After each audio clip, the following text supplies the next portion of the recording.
What's happening? Of course, you know it's your boy B Hot Radio Shout. And as always, I got my podcast partner off in the building with me, OG Gangsta Wicked of Ghetto Mafia. What's going on, Wick? Had to fold up my hat in case I have to put it on you today. You've been saying a lot of stuff. So you gonna put on your ski? But I know it's you though. I know it's you. You might not know what it means. I can change my voice. How did this sound right here? Doesn't sound like me. No, it don't sound like you at all. You got me. What's happening? All my people out there. Man, a lot of stuff going on, man. I saw with Gucci Mane and Zaytoven, they done dropped the whole 80-song damn album in this thing. I saw that. Can we get through 80? Hell yeah, nigga, it's Gucci Mane and Zaytoven, nigga. I mean, that's like Shaq and Kobe. Jordan and Phil. Jordan and Pippen. Mike Woodson and Josh Smith? No. What?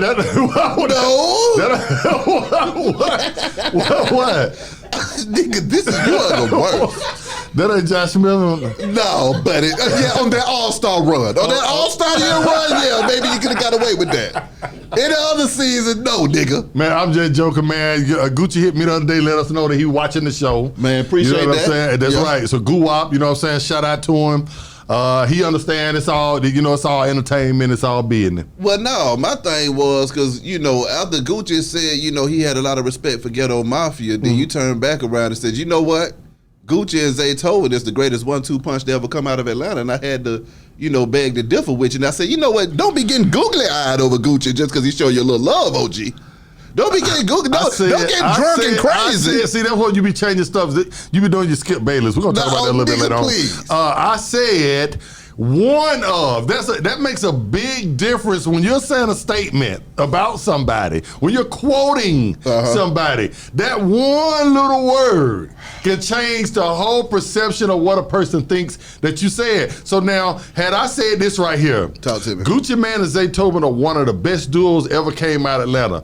Does that carry the same weight if I said definitively, Gucci and Zaytoven are the best duo that ever came out of Atlanta? That's what I heard you say. Maya, that's what I heard. One of. There's a lot of other great duos why would I say the best? I mean, there are a lot of great duos. Well, that's how I heard it when you said it, because it kind of pissed me off. It led me to have to scream out Toomp and Tip, of course. You know, even though we can't even get them niggas to work together to save our damn life. But they one of the greatest 1-2 punches. We got Organized Noise and Outkast. Exactly. Exactly. I might have to say that might be the greatest 1-2 punch of all time. I don't know. Out of Atlanta. What about Jeezy and Shawty Red? You cannot go wrong with a Jeezy and a Shawty Red or a Jeezy and a Drummer Boy. Those two right there. When it comes to Jeezy, I feel like Jeezy is Jeezy when he gets with Shawty Red, though. Me too. I agree with that. I wish they would have stayed together and did a little bit more, though. But okay, answer me this, Wick. Why do you feel like these 1-2 punches? Because, see, that's the other reason why you got to give Zay and Gucci the love. Because they done 1-2 punch this motherfucker for 10, 20 years now. All of the other 1-2 punches that we named, they ain't as consistent as Gucci and Zay. Yeah, but that goes to, the fabric of the man also. You know what I'm saying? I have met all three of them. Okay. And the producers. Yeah. So I would say that if I had to be invited to a Thanksgiving dinner, I would prefer to go with Zaytoven and Gucci house. Of course you want to go there with Zaytoven and Gucci. Yeah. Because you just love Gucci Mane so much now. I'm saying Gucci can't do no wrong. I'm saying that we have kindred spirits. I feel like I wouldn't have to take my gun in the house. I wouldn't have to pull the mask. If I was eating at, Jeezy's house, I may have, when he walked behind me with the fork, I might have to be like, hey man, you don't cut that goddamn ham 5 times back there on that big ass knife. But I feel that. But yeah, I mean, you can't take nothing away from. You know what? I hate. You know what? I got to make a challenge, Wick. I got a challenge out here. This is for all of my 1-2 punches in the ATL. If I could get a 5-song EP from Toomp and Tip, a 5-song EP from Organized Noise and Outkast. A 5-song EP. CeeLo and Goody Mob will have to be on that EP too. Then go ahead. They damn sure gonna be featured on it and doing what they do. Okay.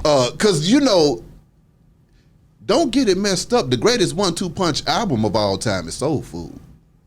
And I've been telling you that the whole time. See, you want to bring Goody into this, then I'm going to have to take you across the street to Sesame Street. It's hard to me argue them because it's personal with me and Goody. Yeah. So anything of me agreeing with the shit that come out your mouth is going to seem like a slight to them, which it isn't. But I mean, Soul Food top 10. Soul Food is top 10. Let's say out the There's South. a lot of great albums that have came out since in the 80s, Beehive. It's a lot of stuff that we talking, there's a lot of great albums. Rapper's Delight, I can't go there. No, that's the only one that you. I ain't talking about No, wait. Rapper's Delight over Soul Food? That's still legendary too. Slick Rick, Hey Young World is legendary. EPMD, Strictly Business. Beastie Boys, License to Ill. Snoop and Dre, The Chronic. MCA, the list goes on. And Ghetto Boys, all their albums. Okay, I'm about to take you. Talking about the best of all time. When you say all time, that's heavy to put on Goody. Even they would say, Beehive, that's heavy now. They like, hell yeah, nigga, you just told the truth. When you think about a record, a recording, a recording was originally meant to record the time period. Gotcha. That Soul Food album is probably the most accurate description of a black man's plight in America in 1996 throughout a whole album. Are you forgetting about the guys up north named Chuck D and Flavor Flav that had a song with S1, the SWs behind them in the militant outfits, the Black Panthers saying fight the power?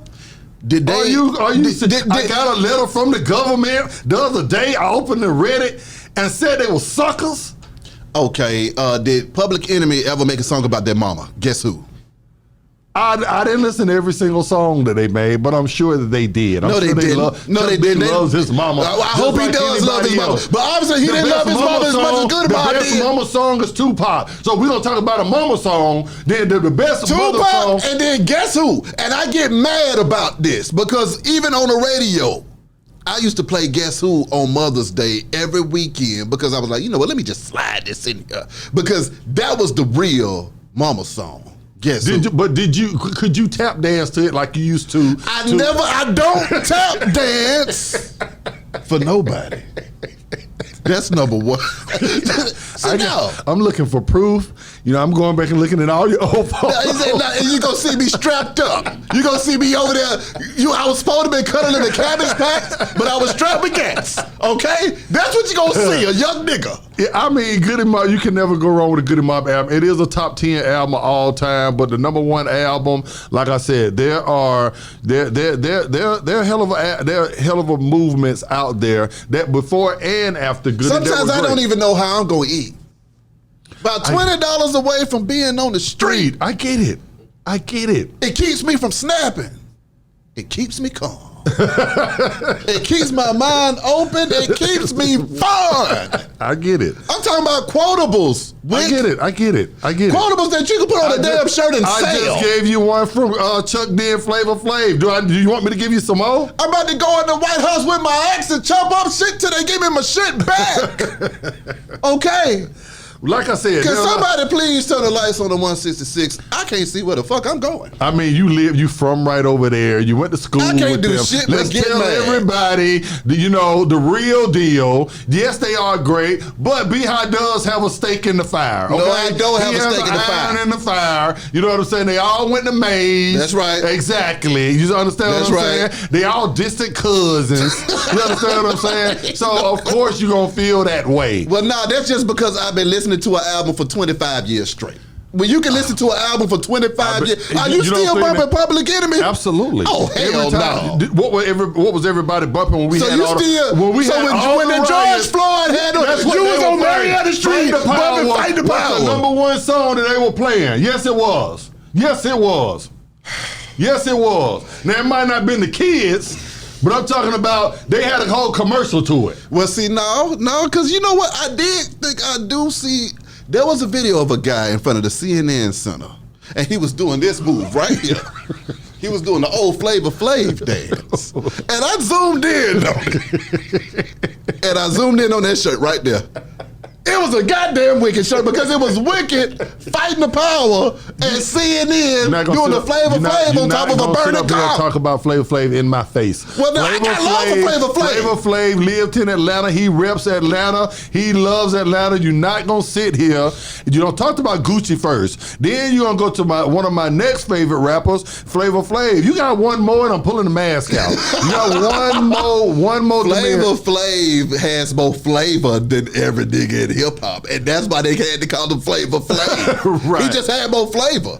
But getting back to what you were saying about the before we went there, with Zaytoven and Gucci and Tip and Toomp and Jeezy and Shawty Red, you know, if I just listen to, I think that Tip. What about Smurfing and Yin Yang? That's another one. That's a motherfucker. I think right that there. sure is, but I think that Tip is the best rapper out of them. Okay. It pains me to say that too, because I don't, barked at him so much. You know what I'm saying? He don't like me no more. He used to love me. Now he ain't. Well, that ain't hard to do because I don't like your ass, and I got to sit over here and talk to your ass every other day. I think that he's slightly a better lyricist. I think that Jeezy, out of those three, is slightly. I would say he leads in juice.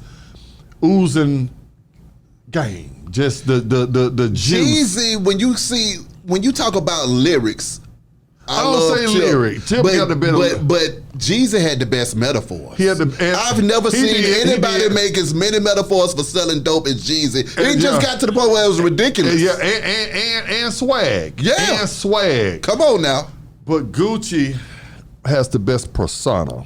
Like I said, so if I like something different about each one of them. Yeah. And I think each one of them at different times could drive the bus of Atlanta, the greatest, duo in Atlanta. All three combinations. Yeah. At some point, hey, you can take the first mile, I'll take the second mile, hey, I'll bring us home. You see what I'm saying? So I don't think that I think each one of them brings something different than the other ones bring. Do you think we'll ever get a collab project with all of them? I would just like to see all of them boys get in the studio.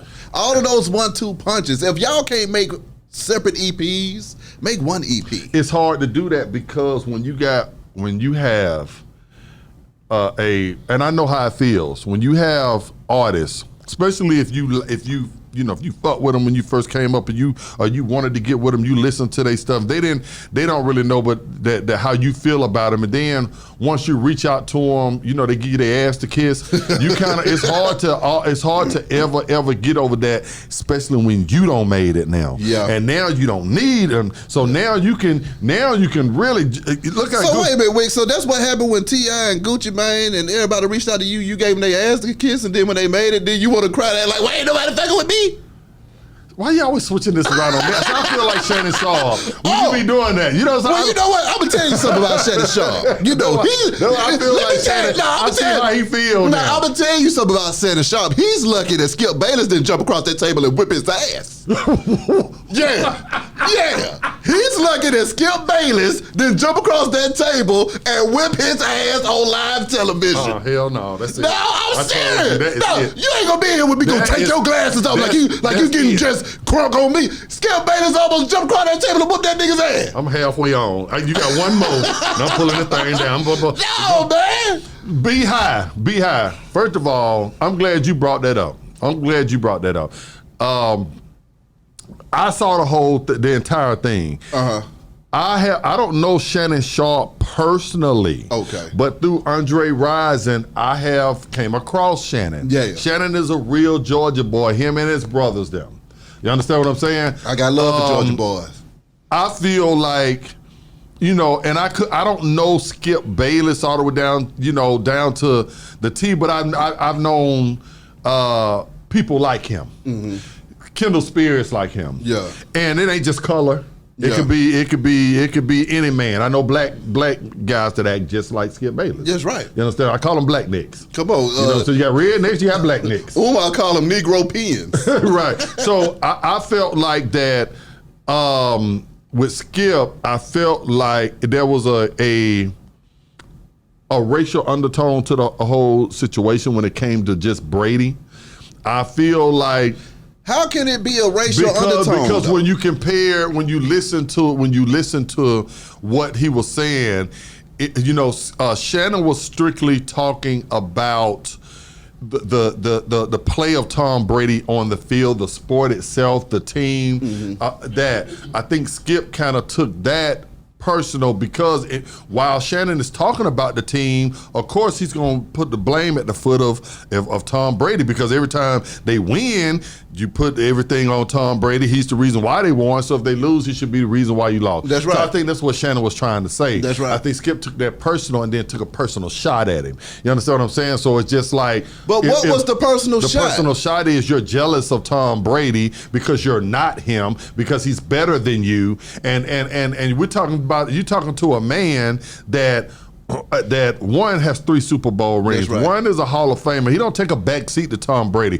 Like I said, when was the last time that Tom Brady caught a football? When was the last time that Tom Brady blocked to keep people off of Tom Brady? That's what Shannon Sharpe has to do, run these routes. Sometimes I have to block. I have to go out there in the trenches. Yeah, you sitting back there throwing a football, but I may not be as good as you as throwing a football, but you're not as good as me as catching a football. So therefore, how can you compare? How can Skip Bayless sit there and say that Tom Brady is the greatest football player of all time? If he had said he's the greatest quarterback of all time, I can ride with that. Allen Iverson is not the greatest player of all time, but he's one of the greatest point guards of all time. You can't compare him to Shaq. They do 2 different things. Well, see, my thing is, I felt like I watched it on Instagram, so I didn't watch the whole show. I did. I just kind of seen it come across my Instagram. All I was thinking was, okay, Shannon, you got 3 Super Bowl rings. Tom Brady has 6 or 7 of them. What does that have to do with anything? Robert Horry has 7 rings. Wait, he's the quarterback of the damn team. Kobe Bryant had 5. Robert Horry had 7. What does that? Wilt Chamberlain had 11. But I don't ever hear you sitting up here saying that Wilt Chamberlain is the greatest basketball player of all time. You know what y'all say? The shoes you got on. You say Michael Jordan. You say Kobe Bryant. You say everybody but Wilt Chamberlain. So if we're going off, from your theory, if we're going off rings, then Wilt Chamberlain is the greatest basketball player of all time. First of all, that'd be Bill Russell, sir. Second of all, it was Bill Russell. Yeah. Sorry, Bill. Sorry, Bill. You're right. Bill Russell. That's number one. You're right. So let's just my bad. address your disrespect. That wasn't disrespect. Okay. It was an accident. Okay. Second of all, if EA Sports were to make another football game, would it be Tom Brady football or would it be Shannon Sharpe football? It's gonna be Tom Brady football. They both could be on the cover of it. They're not gonna put Shannon Sharpe. He's a Hall of Famer. What are you talking about? I know he's a Hall of Famer, but he ain't won 50 damn Super Bowls. 3-time Every Super Bowl play champ. has to go through Tom Brady. Michael on offense. Vick was on the front of man and hadn't won. How many Super Bowls did he win? Okay, I'm gonna put How many? Dan Marino was on the front of one of them. How many did he win? Huh? Yeah, Peyton Hillis. He was a running back, a fullback for 4 or 5 years. How many? Randy Moss was on it at one time. How many rings did Randy Moss win? I'm gonna put it to you like this. Randy Moss was on the front of it, the greatest. Some people say the greatest wide receiver ever to play the game, arguably with Jerry Rice. How many rings did Randy Moss win? None. Let me answer it for you. None. And let me say this for you. So what you would say, with your theory, Tom Brady was better than Randy Moss. Well, no. Tom Brady has more Super Bowls than every damn body. You just got to get a man his credit. He has more rings than Jerry Rice, too. Was he better player than Jerry? Was he better than Walter Payton Sweetness? Nigga, I was not born in 1954. I can't tell you about damn Jim Brown playing for the damn Browns, okay? I started watching football when Dion was playing. Okay, he has more rings than Dion. Was he been Dion? And you love Dion. Now I got you. Gotcha. Drop the mic. What a mic. Well, no, I can't even drop it. Let me drop the charger. I dropped the charger. You know you love Deion Sanders. Matter of fact, you're in a movie coming out that highlights Deion achievements and Andre Rison. You know that Deion, pound for pound, probably you could argue was the greatest player to ever play. Pound for pound. Okay, so when it comes to football and just the history of the game, is it not safe to say that the quarterback is the captain of the team and the leader of the team? Yes. And if everywhere this quarterback goes, this quarterback wins. Not everywhere. Because see, the whole thing is what you were saying earlier, when Skip was talking about Tom Brady, when they losing, he got to take that. Ain't nobody say who is the tight end? Who is the tight end for Tampa Bay right now? So we can blame him for all of the losses. You had the greatest, one of the greatest tight ends that ever played a game. Yeah, who? Tom Brady, Gronkowski. So people blaming Gronkowski for losing. And before Gronkowski, the one that went to jail, he was about to be a beast. Hernandez, he was crazy the most. Exactly. So Tom Brady has always had some of the greatest weapons around him. So with that being said, though, do they blame losses on Bronk and Hernandez? Yeah. They didn't. They blame Tom Brady. Tom Brady loses, they blame it on someone else. No, they don't blame it on nobody else. They give him all the credit. This is what Shannon was saying. Well, in that case, I can't get too damn mad then. Right. Skip did not want to give Brady credit for the other day when they won. He gave him all the credit. When they lost the other last week, man, I'm talking about they got beat down by somebody, 35-7 or something. Mm-hmm. And he gonna sit up here and say that wasn't Tom Brady's fault. Shannon Sharpe is saying, he talking about where the defense gave up 20 points at halftime. Shannon said, well, why couldn't it have been 20-20? What did Brady do? Why couldn't he score 3 touchdowns and we went in even? All I know is that I just had to respect Skip for standing his ground. Skip ain't stood nothing. I respect Skip for standing his ground against Shannon Sharpe, because Shannon was about to give Skip hell, and Skip was like, you know what, I'm here for it. Put your glasses back on. Watch this, EJ, you were here. Watch this, EJ. I'm gonna put it in a bowl for you. Last week, when I was talking about, I wanted to clear this up too. When I was talking about the Jerry Jones picture, right? That's right. And I said, my point I was trying to make to everybody, just because you see a picture of Jerry Jones at that back then, yeah, it doesn't mean that he was partaking in it. And my example is this: did everybody that was at Offset's murder that was standing around in that picture, were they killers? Ooh. Was everybody that had? Answer that. That's a good point. Right. Does everybody when these rappers have been killed, there are always pictures with people standing around. But see, now I'm gonna say this though. I'm gonna say this. This is the only thing. This is the difference. Nobody knew that was about to jump off in that situation. Everybody knew that all hell was about to break loose when the kids was about to go to that school. Come on now, we in the South. Okay, but you throwing me off what I'm fixing to say. I don't want to relitigate that. The point that I'm making is this right here. When it comes to a picture, and I want to clear up with that. Anything could have happened. Now go back to what Skip was saying. Mm-hmm. Okay, he loves the Dallas Cowboys, right? Jerry Jones is his number one, his guy. Oh my God. Right? That's right. But when I took up for Jerry Jones, I was all kind of bitches and hoes on this show. Right? Yeah. But now you take it up for the both of them. Oh no, hell no! Because through Skip Bayless, you're taking up for Jerry Jones. If you take it up for Skip, taking up for Skip because I just laughed. First of all, it was very entertaining. It was to see him and Shannon get into it. But I just enjoyed Skip saying, you know what? Put your goddamn glasses back on, and I don't give a fuck. Now, I appreciate anybody that's willing to say they don't give a fuck. Now, with this right here, Beehive, I want to say this to some of y'all out there. Most of the people know that what you might say on this show, or what I might say on this show, is not exactly how we feel about something. What we do, it's not representative of our government names. No, well, absolutely. But some stuff we have to take a stance on because other people have that mindset. Yeah, you understand what I'm saying? There are people out there that like a Corvette over a Camaro. That's right. So therefore, even if I like a Camaro, but you're saying that you like the Camaro, I'm gonna talk to the people that like the Corvette. That's right. Even though I got got a Camaro sitting outside that I'm gonna get into when I leave. That's right. So if y'all can understand that, don't let that go over your head. No, I'm with you on that. So I know you, and I don't think that you love Jerry Jones or you love Skip Bayless either. For the record, you know what I'm saying. But you are right. There are people out there that feel, feel how you feel. There are people that felt like Jerry Jones this way. There are people that feel like Brady is the greatest. There are people, a lot of our people that feel like Shannon Sharpe. So, I mean, what do you say about a Tom Brady, though, when he done won all of them damn Super Bowls? I say that he's one of the greatest quarterbacks that has ever played the game, but not the greatest player. He's one of the greatest players, but he don't play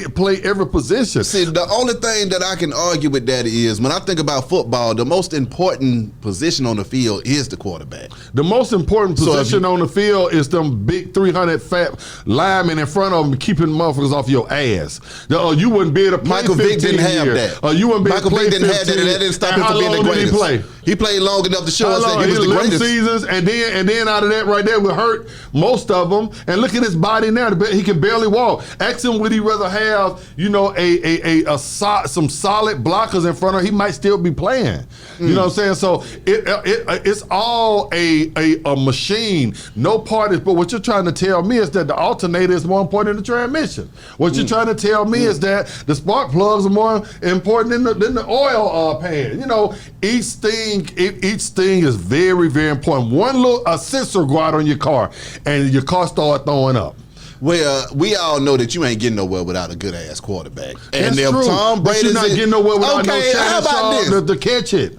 No, first of all, when it comes to Shannon Sharpe was one of my favorite football players growing up, period, point blank. I'm a Shannon Sharpe fan. Right. Okay. But I just understood where Skip was coming from. It's like, okay, Shannon, I understand you one of the greatest of all time, too.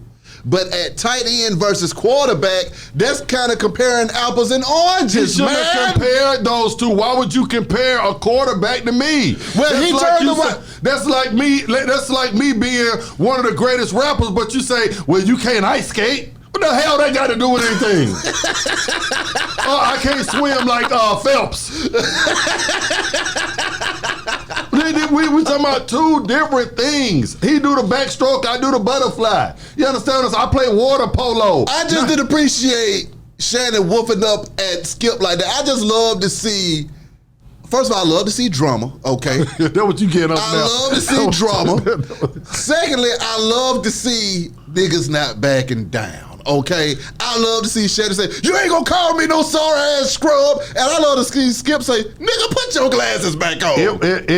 Shannon, even though he didn't call him a nigga, I gotta get Shannon. And I'm wrong for that. Forgive me, y'all. I'm just, I'm ignorant. No. I get what you. I get it. I had to give Shannon props because I would have jumped across that table. You know what I mean? I've almost jumped across the table on you for much less. Come on. You know what I'm saying? So I would have jumped across the table once it went personal. Once you told me you're jealous, you're hating on Tom Brady, try to make me out to be something that I wasn't doing. When all I'm doing is talking about the man play on the field. You took it to something personal. Now you got people, there's a lot of white people that love Shannon. Shannon have plenty of white friends. So by you saying something like that and trying to throw it off on that I'm the one that has a racial undertone to it because I'm hating on Brady, I think some of my friends feel. Some of my business partners that are $1 million in bed with me on projects that are white people.